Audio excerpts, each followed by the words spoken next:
Hey guys, this is Unit 2, Segment 2, and it is called Macromolecules. I wanted to just take a second to just remind you about the Cornell note-taking method. For those of you that are using it, I can see it in what you turned in with Unit 1. For those of you that are not using this method, it is okay for you not to use it, but it's highly recommended that you do. Record your notes in the middle part of your page. This is your paper right here, okay?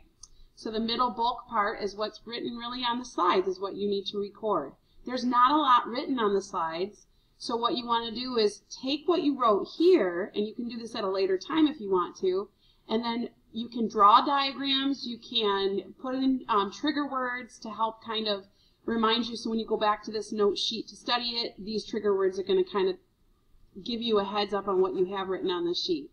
At the very bottom is your summary. So again, it's not trigger words, it's more what is covered on this side of your notes. Okay? So, segment 2, the key vocabulary words, and these would be words that you may want to make flashcards for. But you can see monomer, polymer, chemical bonds, carbohydrates, monosaccharide, lipids, fatty acid, glycerol, saturated fat, unsaturated fat, proteins, amino acids, nucleic acids, nucleotides, dehydration, and hydrolysis. I think it's fair to say 95% of your unit test is from this segment. So flashcards would be super helpful for you. Alright, so energy comes in the form of chemical bonds. Energy can be stored in the chemical bond of living and non-living things. When bonds are broken, okay, energy goes in, and that's shown in this diagram right here. So energy goes in. This is two particles that are bonded together. It could be they could be elements, they could be compounds themselves, but there's a bond right there. Energy goes in, and on the other side you see they're broken apart. So bond breaking requires energy in to break it. So think of like smashing through requires energy to go in. Now when bonds are made, see how these are all individual little particles? They're going to be bonded over here, and energy comes out when that's happening. So energy is released when bonds are made. Energy is absorbed or taken in when bonds are broken. Alright, so vocab words. Mono means single. Monomer is a single particle or molecule that can be bound together to form what's called polymer. Poly means many. So mono is the single part of that. I usually think of like a beaded necklace. Think of a beaded necklace. Picture that in your head. Each individual bead would be considered a monomer, if we're looking at it like an analogy. So each single bead would be what we would call a monomer. A polymer is the whole necklace. So in this illustration, you can see tiny little, almost looks like pills here, but these are tiny little particles. And then see how the black lines indicate that they're bonded together when they form a polymer. When monomers form bonds to each other, forming a polymer, that's called polymerization. Polymer, we talked about, is many monomers. Okay, so the polymers are going to be the macromolecules that we've already talked about. So we have proteins, lipids, carbohydrates, and nucleic acids. These are the 4 types of macromolecules. These are also the 4 polymers that you're going to need to know for class. So you can see back again, this is another illustration. You have your single unit, which is composed, this one happens to be 3 particles stuck together, but we're considering that a monomer. It's still small. It doesn't have to be a single, but it's, in this case, it's got 3 particles together. That whole little structure is a monomer. See how all, like here's one monomer, here's another monomer, but they're attached. Here's another one, and here's another one. So this whole chain right here is your polymer. Each single unit, which they're considering these circles as single units, that's a monomer. So now we're going to get into each of the 4 types of macromolecules. So carbohydrates, lipids, proteins, and nucleic acids. So first, carbohydrates. You need to know the main function. So if you're making flashcards, I would include that. So the function is the main source of energy for living things. The main source of energy for living things. This is it. And the monomer for a carbohydrate is a big old word called monosaccharide. Saccharide is a sugar, mono means single, so it's a single sugar molecule. And below you're going to see the structures of examples of that.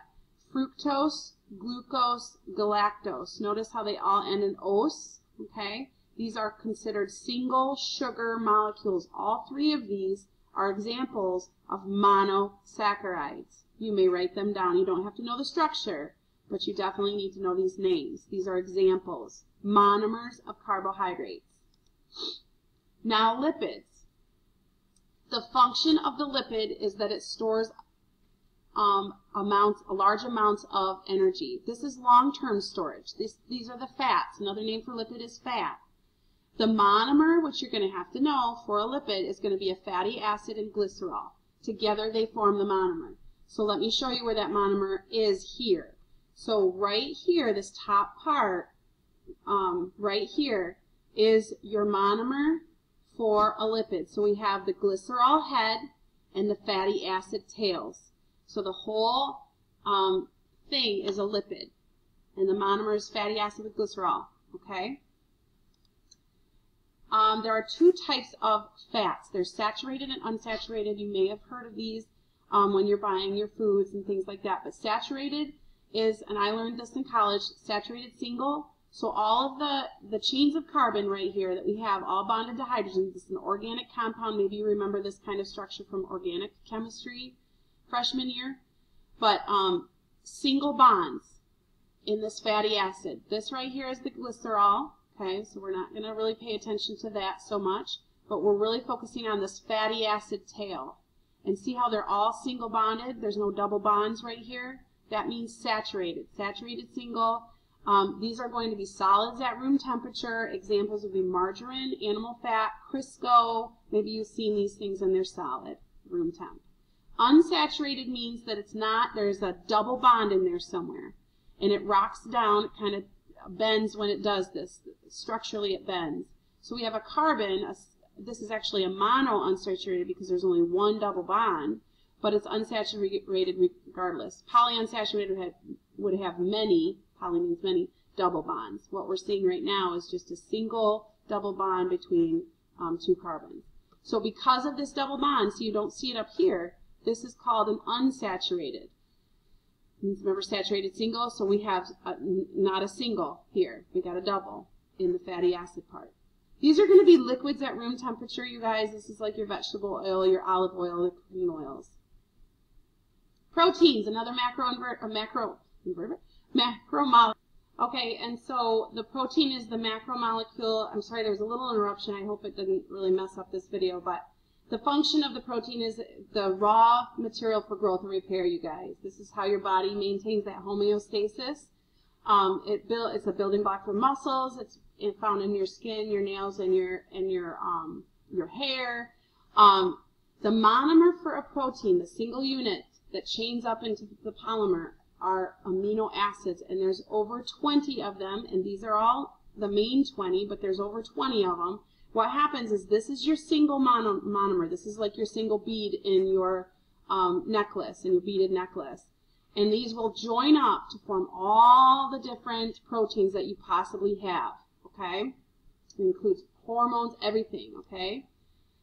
Now, nucleic acids is another macromolecule, the last one, and the function of nucleic acid is that it contains and holds your genetic makeup. I mean, your DNA and your RNA are examples of nucleic acids, and they are your code for you. They code for the proteins that make you, okay? All of the instructions are written in your DNA. The monomer for a nucleic acid is a single nucleotide. So we have uracil, adenine, guanine, and cytosine, and then we have thymine. So there's actually 5 different types of nucleic acid. When these join, okay, when a single side joins with another side, you end up with your structure of DNA that you know and love right here. RNA is a single, and we'll talk about that in a future unit about what the purpose of the RNA is. But your DNA contains your code, and each little peg right here is an actual nucleotide. Okay, you guys? Nucleotides make up the DNA structure. Nucleotides are the monomers. All right, you will need to know two processes, dehydration synthesis and hydrolysis. Dehydration synthesis is also called condensation because water is formed, water comes out. So this is going to be this is how monomers build to form polymers, okay, like polymerization that we mentioned in an earlier slide. So monomers making polymers is called dehydration synthesis or condensation. Let me show you what that looks like. So we have monomer 1. Notice how there's no bond between these two. So monomer 1 is here, monomer 2 is here. These are the beads of the necklace. The necklace hasn't formed yet. When they actually unite, the H and the OH pop off and form H2O. And look at here, now they're bonded. So we had two little small molecules, monomer 1, monomer 2, join, and now we have a polymer right here. Okay, and water comes out in that process.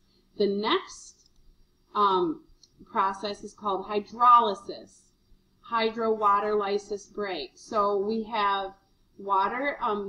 Okay, so I want you to focus down here. This is how monomers are made. So this is how your body takes a polymer, whatever polymer it is, a carbohydrate polymer, a protein polymer, a nucleic acid polymer, a lipid polymer, whatever polymer it's taking.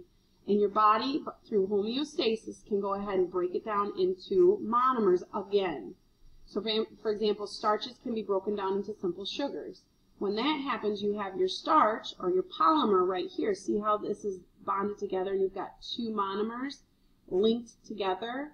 When it breaks apart and forms two separate monomers, water goes into that process. See how the H went over here and the OH went over here, and so water was required to go in for this. So it's taking water and splitting it. Hydro means water, lysis means split. It's splitting the water up, going into the process, and out comes this, separate monomers. So in summary, dehydration makes polymers. Hydrolysis breaks polymers. So dehydration, you've got monomers making polymers.